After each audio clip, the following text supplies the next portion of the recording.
بسم اللہ الرحمن الرحیم نحمدہ ونصلی ونسلم علی رسولہ الکریم وعلی آلہ واصحابہ اجمعین۔ معزز و مکرم ناظرین ذی وقار، السلام علیکم ورحمۃ اللہ تعالی وبرکاتہ۔ یہ رمضان المبارک کی اس مبارک گھڑیوں میں روبی چینل کے اس خصوصی پروگرام نور رمضان میں آپ کا استقبال کرتے ہیں۔ میں ہوں آپ کا میزبان شیخ احمد قادری۔ میرے ساتھ موجود ہے شہر حیدرآباد کے ممتاز عالم دین پروفیسر ابوالفدا شاہ محمد ذوالفقار محی الدین صدیقی القادری الملتانی حفظہ اللہ تعالی، سابقہ ڈین فیکلٹی عثمانیہ یونیورسٹی، میرے ساتھ اسٹوڈیو میں موجود ہے۔ میں مفتی صاحب کا پروگرام میں خیر مقدم کرتا ہوں اور آپ سے بے حد ممنون و مشکور ہوں کہ آپ نے اپنی مصروفیات اور اپنی ہر طرح کے اعتبار سے ہم ناظرین کے لیے وقت عنایت فرمایا ہے۔ اللہ تعالیٰ آپ کو صحت کاملہ و عاجلہ عطا فرمائے اور عمر میں درازی عطا فرمائے، صحت کے ساتھ زندگی عطا فرمائے۔ ناظرین کرام، یاد رہے یہ پروگرام انتہائی اہم اور خوبصورت پروگرام براہ راست روبی چینل سے نشر کیا جا رہا ہے۔ اس پروگرام میں خصوصیت کے ساتھ آپ اپنے مسائل شرعیہ اور ضروریات دین کے مسائل کو جان سکتے ہیں۔ ہم سے رابطہ پیدا کرنے کے لیے آپ کے ٹی وی اسکرین پر دیے گئے نمبرات پر ہم سے رابطہ پیدا کر سکتے ہیں، مسائل شرعیہ کا حل جان سکتے ہیں۔ آئیے ناظرین کرام، پروگرام کے پہلے کالر کو شامل کرتے ہیں، دیکھتے ہیں کیا جاننا چاہتے ہیں۔ السلام علیکم ورحمۃ اللہ۔ وعلیکم السلام ورحمۃ اللہ۔ جی، کیا جاننا چاہتے ہیں؟ جی سوال ہے میرے، سب سے پہلے کرتا ہوں۔ پہلا سوال یہ صاحب، اس سے پہلے فوٹو کرا تھا، میں معذرت ہوں، آپ کے ذریعے معلوم ہوتا ہے بچے کی معذرت ہوں، اور اس پر بالکنی بتا دے رہا تھا، نیچے سیٹا سیدھا جا رہے ہیں پیسہ گھرخانہ میں پیسہ رہا پھر ہر کر گیا تو اگر صحیح کریں گے پیسہ ہوا اور گھروں کے سامنے کار بھی رکھتے رہے صاحب، جی بہت کمی ہے۔ جی ضرور سماعت فرما۔ ٹھیک ہے جماعت، جی جواب سماعت فرمائیں۔ جی صاحب، یہ سوال سائل کا تھا کہ خصوصی طور پہ جو گھر بنا رہے ہیں تو وہاں پر بالکنی 4 فٹ اور نیچے کا حصہ بھی 4 فٹ لے رہے ہیں، تو یہ کہاں تک درست ہے؟ بسم اللہ الرحمن الرحیم۔ السلام علیکم ورحمۃ اللہ وبرکاتہ۔ ناظرین محترم، سامعین معظم، دوستوں اور بزرگوں، بھی ایک سوال ہمارے درمیان میں ہیں اور بالکل عمدہ سوال ہے، اور حالات کا ہم سب شکار ہیں کہ دیکھیے تعمیر ہوتی ہے تو تعمیر ہو بڑی اچھی بات ہے، ماشاءاللہ آپ کا گھر بن رہا ہے، اللہ اس میں برکت سے اس کو معمور کرے، اس کو روشن رکھے اور اس نے برکتوں کا نزول فرمائے، یہ دعا ہے۔ دوستو، آپ کی تعمیر کی وجہ سے آپ بالکونی کے لیے جو گھر کے باہر 3 فٹ 4 فٹ جیسا کہ سائل کا سوال ہے، 4 فٹ آگے بڑھتے ہیں اور پھر پانی گرتا ہے اور نیچے سے بھی آگے بڑھتے ہیں، راستہ تنگ ہو جاتا ہے، گاڑیوں کی پارکنگ ہوتی ہے، اوپر 4 فٹ پارکنگ سے بالکونی ہوتی ہے، نیچے 3 فٹ 4 فٹ سیڑھیاں نکلتے ہیں، اس کے بعد سیڑھیوں کے سامنے ان کے اور ان کے گھر کے درمیان میں جو روڈ، جو ایکچوئل جو روڈ تھی وہ روڈ تھی کہیں 6 فٹ کی گلیاں ہیں، کہیں 10 فٹ کی روڈ ہے، کہیں 12 فٹ کی روڈ ہے۔ اولڈ سٹی میں جو خصوصاً جن کا ہم کو صبح شام جس کا ہم سامنا کرتے ہیں، یہاں کے جو گلیاں ہیں، یہاں کے جو روڈس عام طور پہ جو گلیوں کے ہیں وہ 12 فٹ 14 فٹ سے بڑے نہیں ہیں، بڑے نہیں ہیں۔ حالانکہ کیونکہ ہدا لے آؤٹ نہیں ہے ہمارا اولڈ سٹی، کیونکہ قدیم بستی ہے، صدیوں سے یہاں پر مکانات بنے ہوئے ہیں، تو اب ہدا لے آؤٹ کا تو کوئی تصور نہیں کیا جا سکتا ہے. تو یہ پہلے سے روڈا تنگ, اس کے بعد گھراں والے ادھر سے گھر بن رہا ادھر سے گھر بن رہا. بہت مبارکباد ہے. اپنی حدود جتنی اپنی زمین ہے اس میں مکان بنانا آپ کے لیے جائز ہے. اس سے زیادہ 1 انچ بھی اگر زمین آپ لے کے گھر بناتے ہیں تو یہ آپ کے لیے حرام ہے. جو چیز حرام چیز پر جس کی تعمیر ہو وہاں پر برکت کا نزول نہیں ہوتا ہے.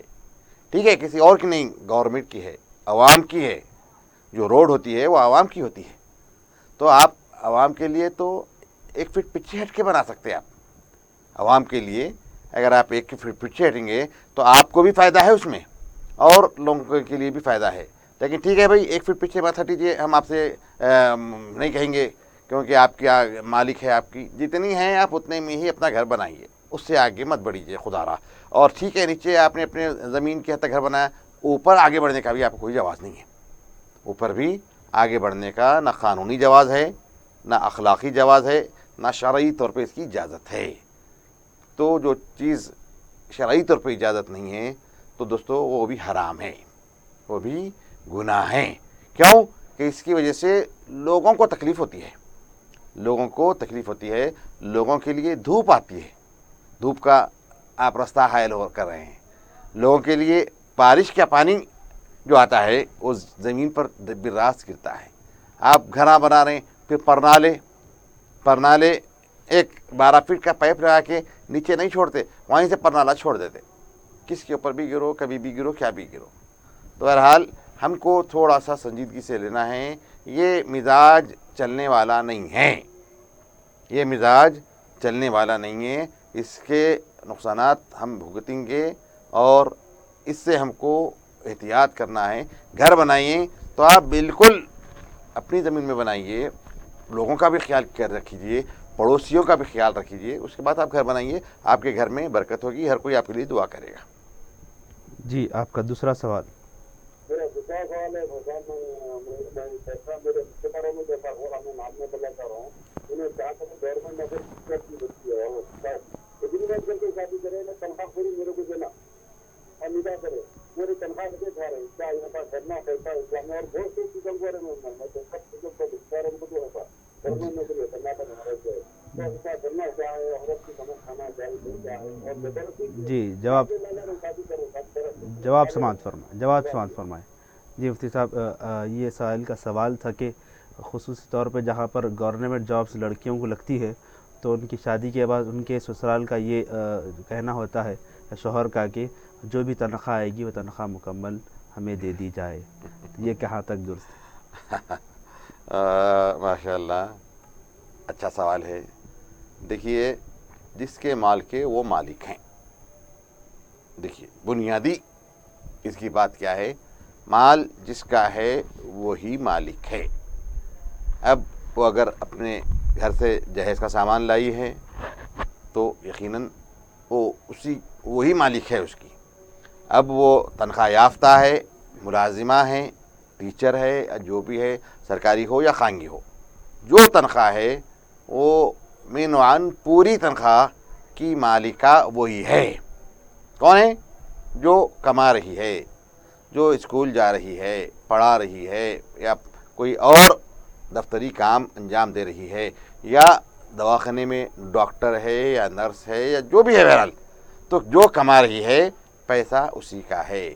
اس کے شوہر کو کوئی اختیار نہیں ہے, اس کے شوہر کو کوئی اختیار نہیں ہے کہ اپنی بیوی کے مال پر اپنا حق جتائے.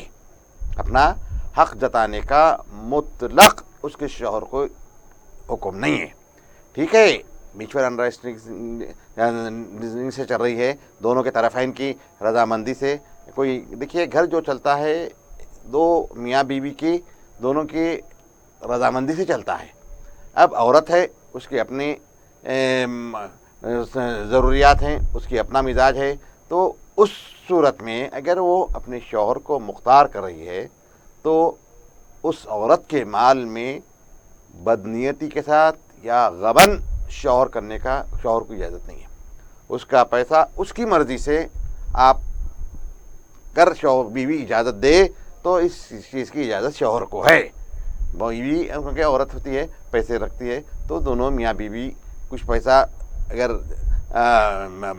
محفوظ رکھتے ہیں اس کے بعد کوئی چیز کہیں انویسٹ کرتے ہیں تو یہ طرفین کی رضامندی ہے.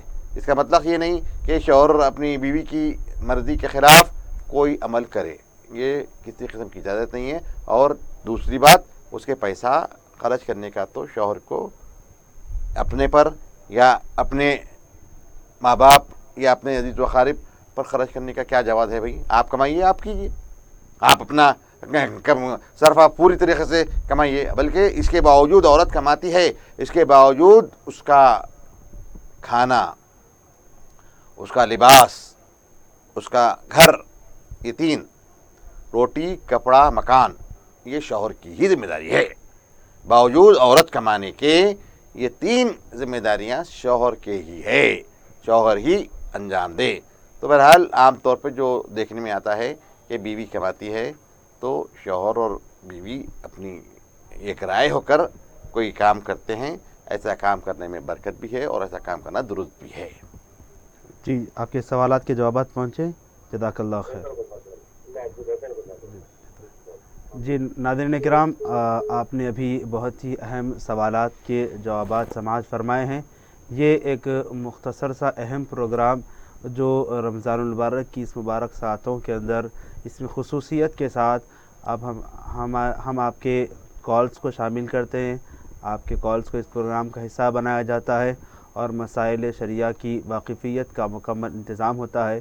آپ تمام سے گزارش ہے کہ اس مختصر وقت میں اتنی ہو سکے ضروریات دین اور مسائل شرعیہ کی واقفیت کا ایک زرین موقع ہے, اس سے استفادہ حاصل کریں.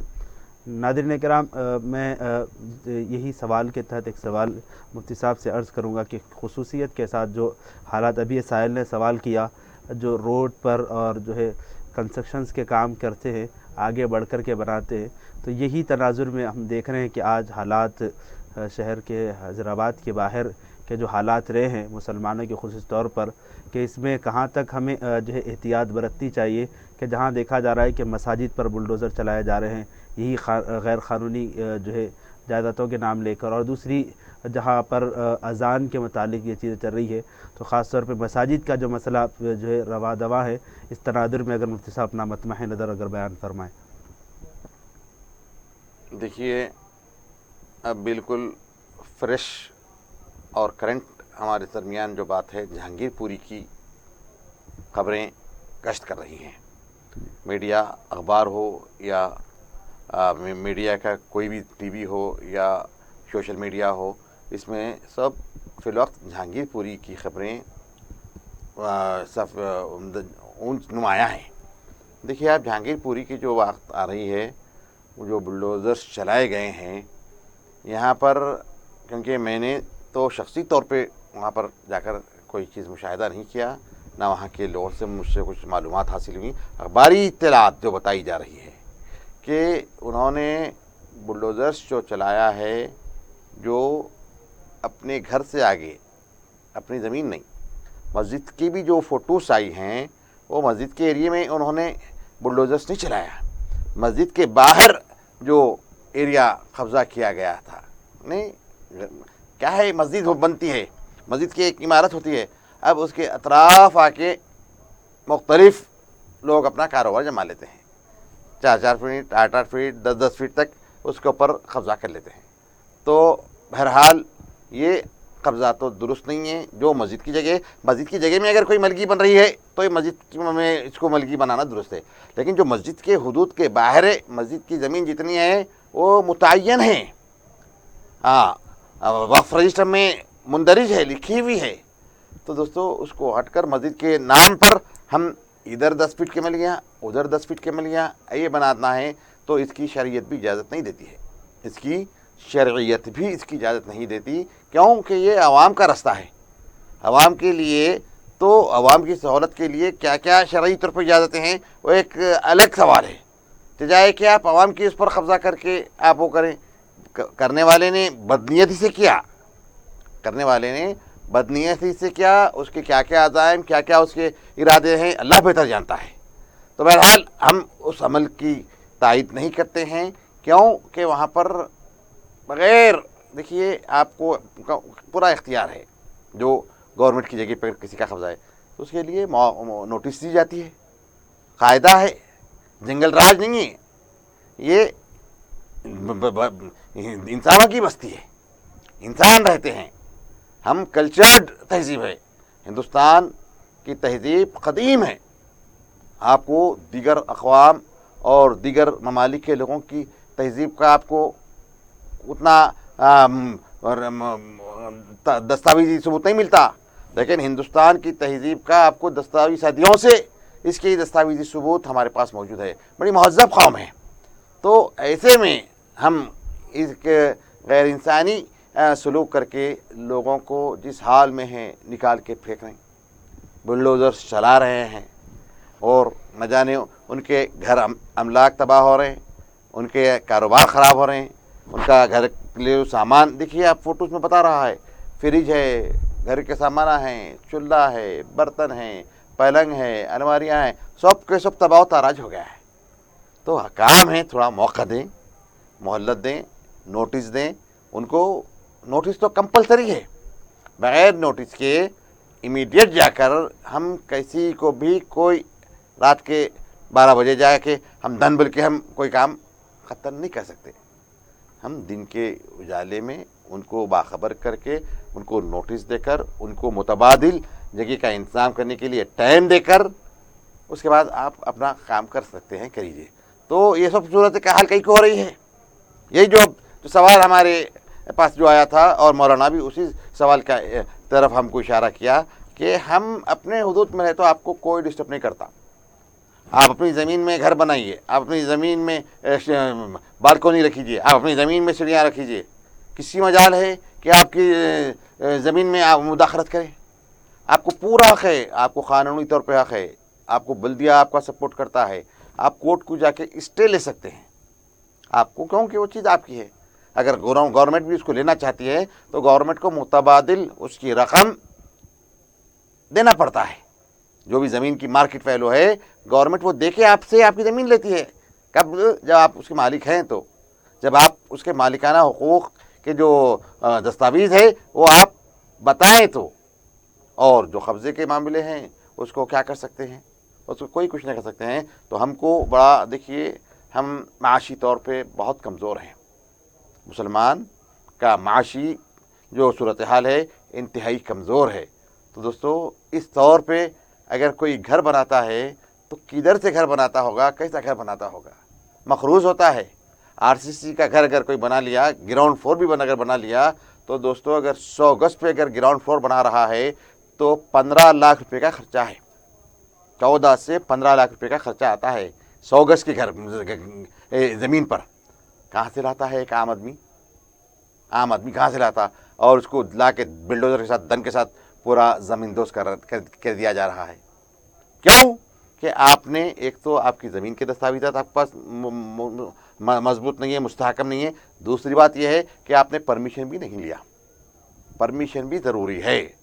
ہم بلدیہ کی پرمیشن کو بڑی آسانی کے ساتھ نظر انداز کر دیتے ہیں۔ دوستو یہ غلط ہے، قانون ہر وقت قانون بالا رہتا ہے، آپ قانون کی اگر خلاف ورزی کریں تو ٹھیک ہے، نظر انداز کیا جاتا ہے، لیکن دل میں ایک خدشہ تو رہتا ہے، تو دوستو کیوں وہ خدشہ؟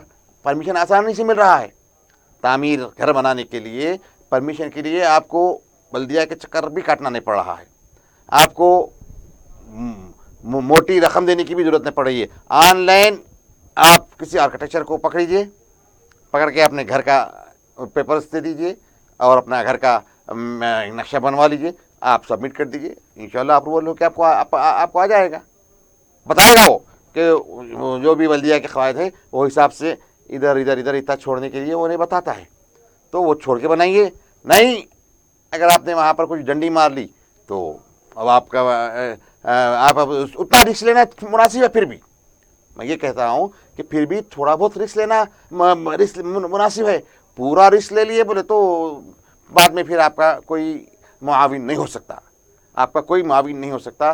دوستو یاد رکھیے، آپ کے لیے قانون کو آپ ہمیشہ باندھے اپنے ساتھ رکھیں، قانون کو آپ ہمیشہ اپنے ساتھ باندھے رکھیں، اصول اور قانون کے ساتھ اپنی زندگی چلائیے، آپ کو کوئی دشواری نہیں ہوگی۔ ورنہ آپ معمولی بھی غلطی کریں گے تو آپ کو بڑی طریقے سے آپ کی گرفت ہوگی۔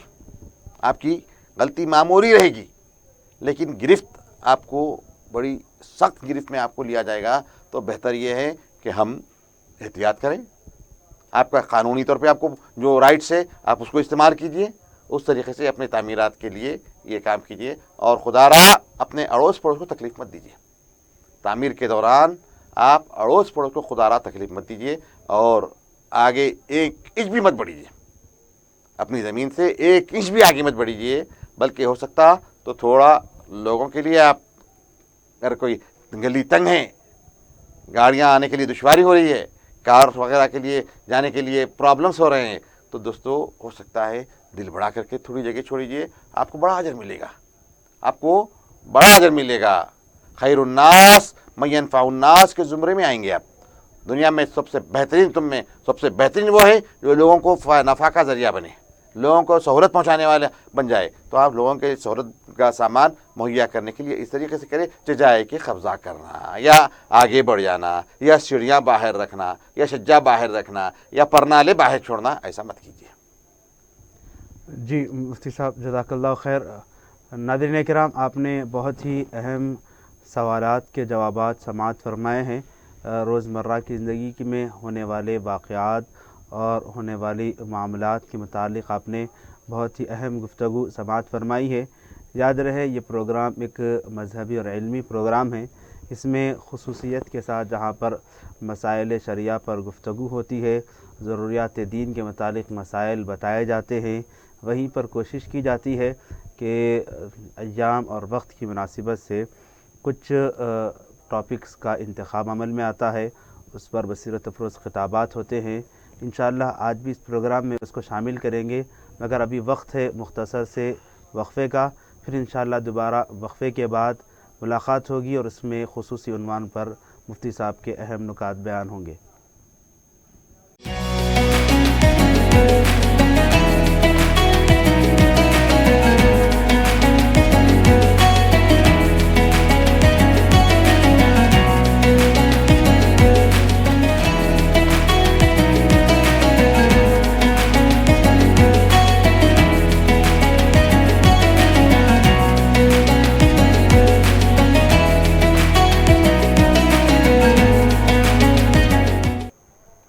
بسم اللہ الرحمن الرحیم۔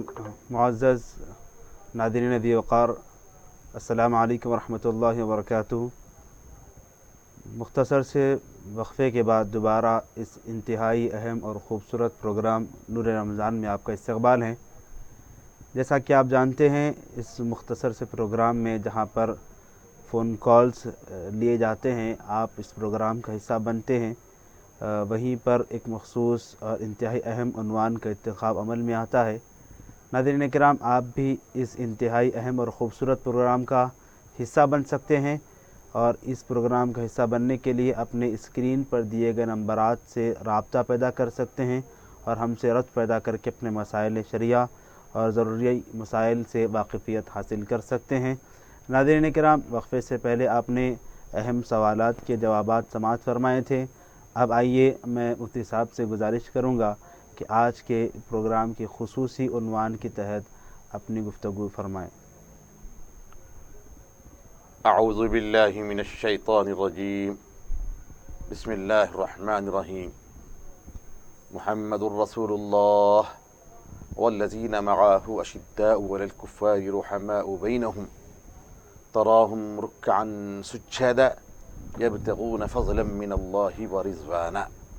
صدق اللہ العظیم وصدق رسولہ النبی الکریم ونحن علی ذلک لمن الشاہدین والشاکرین۔ ناظرین محترم، سامعین معظم، دوستوں اور بزرگوں، آج 21 رمضان مبارک ہے اور آج یوم شہادت ہے مولا کائنات اسد اللہ سیدنا علی بن ابی طالب کرم اللہ وجہہ ورضی اللہ تعالی عنہ کا۔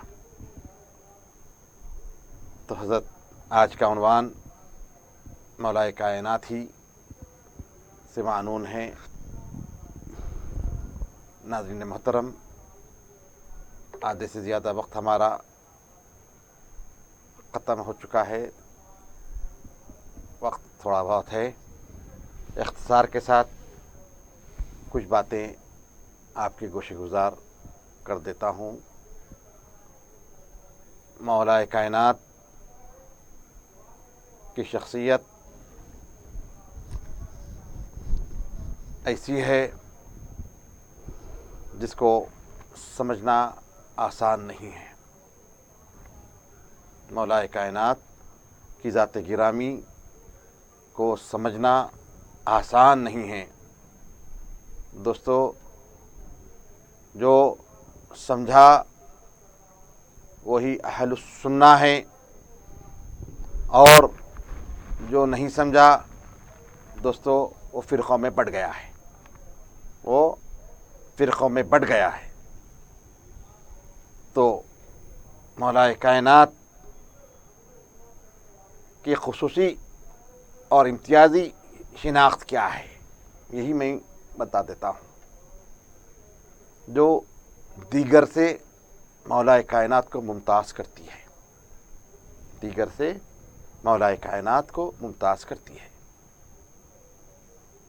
دیکھیے، اہل السنہ والجماعہ کا ایک فرد ہوں، ایک اس کا سپاہی ہوں، اور اس ناطے میں افضل البشر بعد الانبیاء سیدنا صدیق اکبر کو مانتا ہوں، اور یہ بات ہے بھی۔ جس زاویے سے بھی دیکھیں آپ، دیکھیے یہاں پر جو چیز صدیق اکبر کو حضور نے دینا تھا وہ حضور نے صدیق اکبر کو نوازا، جو فاروق اعظم کو دینی تھی حضور نے وہ نوازا، جو عثمان غنی کو دینا تھا حضور نے وہ نوازا، اور جو حصہ شیر خدا حیدر کرار کے نصیب کا تھا دوستو وہ ان کو ہی دینا تھا۔ تو یہاں پر حضور اکرم صلی اللہ تعالی علیہ وسلم کی جو خصوصیت ہے، لی مع اللہ کا جو شان حضور کی ہے، لی مع اللہ کو جو جلوہ حضور اکرم صلی اللہ تعالی علیہ وسلم کا ہے دوستو، اس جلوے کے رازدار، اس علم کے ہمراز مولا کائنات شیر خدا حیدر کرار ہے۔ یہ علم کے رازدار اور اس جلوے کے شاہد مولا کائنات حیدر کرار ہے۔ تو دوستو، اسی لیے کیا کہا گیا، مولا کائنات علی قرآن کے ساتھ ہے، قرآن علی کے ساتھ ہے۔ اللہ، یہ معمولی بات نہیں ہے، کیا بات ہے؟ کیوں کہ یہاں یہ مقصد ہے کہ قرآن کتاب ہے، 30 پارے ہیں، الفاظ ہیں، اعراب ہے، ساری چیزیں ہمارے سامنے ہیں، اس کا ترجمہ ہے، اس کی تفسیر ہے، یہ سب عیاں ہیں، یہ ساری چیزیں ہمارے سامنے روشن کی طرح ہے۔ صحابہ کو حضور نے اس کا ترجمہ بھی بتایا، اس کی تفسیر بتائی، اس کے شان نزول سے بھی حضرات صحابہ واقف ہیں۔ دوستو، یہ ہے، اس سے وہی ہم تک پہنچا ہے، لیکن اس سے ہٹ کر بھی قرآن کے اسرار ہیں، قرآن کے رموز ہے، قرآن کے باطنی احوال ہیں، باطنی اس کے شان ہیں۔ دوستو، یہ باطنی احوال اس کے اسرار کے امین مولائے کائنات ہے. سبحان مولائے کائنات شیر خدا اس کے باطنی اسرار کے حامل ہے. اللہ علی کا سینہ یہی تھا. علم حق کا خزینہ مولا علی کا سینہ تھا. اللہ مولا علی کا سینہ علم حق کا خزینہ تھا. حضور کے اسرار جتنے حضور کو ہم نے دیکھا, صحابہ نے بھی دیکھا. ہم نے جو دیکھا سے مراد ہم نے جیسا صحابہ نے دیکھا ہمارے سامنے وہ ہے, صحابہ نے جو سنا وہ ہمارے سامنے ہے. لیکن دوستو مولا علی نے کیا کہا؟ قرآن ناطق فرمایا. اللہ پھر خدا نے کیا کہا؟ خدا حضور یہ فرماتے ہیں علی قرآن کے ساتھ ہے, قرآن علی کے ساتھ ہے. قرآن علی کے ساتھ ہے اور علی قرآن کے ساتھ ہے. اور مولا علی یہ فرماتے ہیں کہ میں قرآن ناطق ہوں, اللہ میں بولتا قرآن ہوں. کیا ہے بولتا قرآن؟ دوستو قرآن سمجھنا صرف 4 تفسیریں پڑھ کے قرآن نہیں سمجھی جا سکتی. قرآن کے فہم کے لیے صرف 4 تفسیریں کافی نہیں ہیں.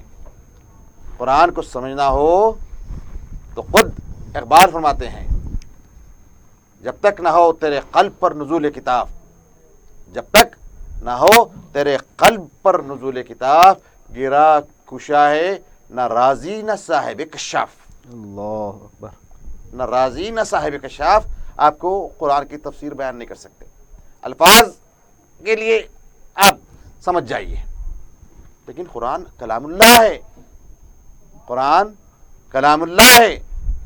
دوستو کلام اللہ جب ہے تو کلام اللہ کو وہی سمجھ سکتا ہے جو عارف اللہ ہو. اللہ بے شک. جو عارف اللہ ہو, اللہ کے جاننے والا ہو. اور اللہ کے جاننے کا علم سوائے حضور کے کسی کو نہیں. اور جو علم حضور کے پاس ہے دوستو وہ علم کے امین مولا کائنات حیدر کرار شیر خدا ہے. حضور نے سب کو بانٹا. میں یہ نہیں کہتا ہوں کہ صدیق اکبر بحیروں میں صدیق اکبر کے لیے کیا کہا گیا؟ لا تحزن ان اللہ معنا. یہی آیت صدیق اکبر کو افضل البشر بعد الانبیاء بناتی ہے. یہی آیت صدیق اکبر کے لیے افضل البشر بعد الانبیاء ہے. لیکن دوستو یہ ہے, یہ جو جلوگری میں مائیت میں صدیق اکبر ہے, لیکن حیدر کرار شیر خدا کو حضور نے قاسم ولایت بنایا ہے. قاسم ولایت بنایا ہے. حضور نے کیا کہا؟ انا مدینۃ العلم وعلی بابھا. میں علم کا شہر ہوں, علی اس شہر کے دروازے. تو علم کیا چیز ہے؟ علم کس کو کہتے ہیں؟ قرآن میں جہاں جہاں علم کا ذکر آیا ہے, یا احادیث میں جہاں جہاں علم کا ذکر آیا ہے, یا خود اس حدیث شریفہ میں انا مدینۃ العلم وعلی بابھا, یہ جس شہر علم کا جو تذکرہ حضور یہاں فرما رہے ہیں دوستو, جہاں بھی ذکر آیا وہ صرف معرفت خداوندی کا علم ہے. علم جو ہے وہ معرفت عرفان کا علم ہے, معرفت کا علم ہے, رب کو جاننے کا علم ہے, رب کو پہچاننے کا علم ہے. یہی علم ہے.